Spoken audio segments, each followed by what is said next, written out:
What is up, guys? Delboy here.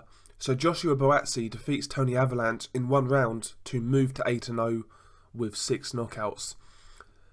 Now, we expected Joshua Buatsi to beat Tony Averlant. That's not the talking point here.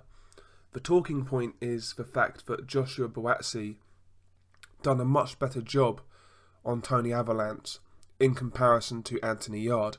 Now, there are some factors there. Obviously, Tony Averlant was a short notice opponent for Joshua Buatsi, so that might have had something to do with it. But I've got to be honest, even if Averlant had longer preparation time, I don't think he would have made 7 rounds with Buatsi like he did Yarde, I'll be honest.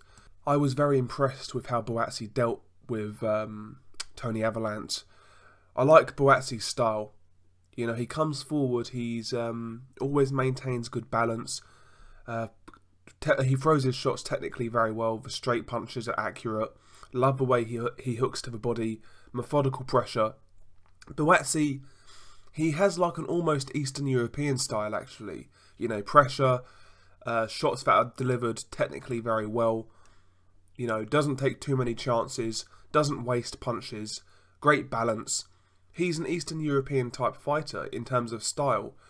You know, that's what he reminds me of anyway. His poise, his calmness, and I felt he was very impressive against Tony Averlant. He took him out in the first round, like I said. It was the body shots that were key, that left hook to the body. You know, he swings it in very hard, very quick, and you know, Tony Averlant wasn't really expecting it. And the first body shot took all the stuffing out of him. Tony Averlant beats the count, he continues, but you know, it's clear that, you know, it's just a matter of time before Buatsi stops him. Buatsi cutting the ring off quite well, not giving Averlant any breathing space, and towards the end of the first round, again that left hook lands to the body, drops Averlant. Averlant does get up, but then he decides to go back down, and that was it.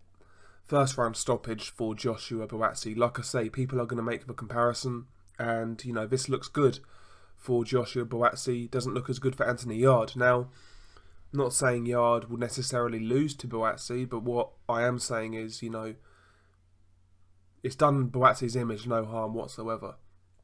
In terms of both guys, I think it's clear that Buatsi is more advanced right now, despite Yarde having more fights. I think Buatsi is a guy who, he wastes less, he's got better balance, I think he puts his shots together better.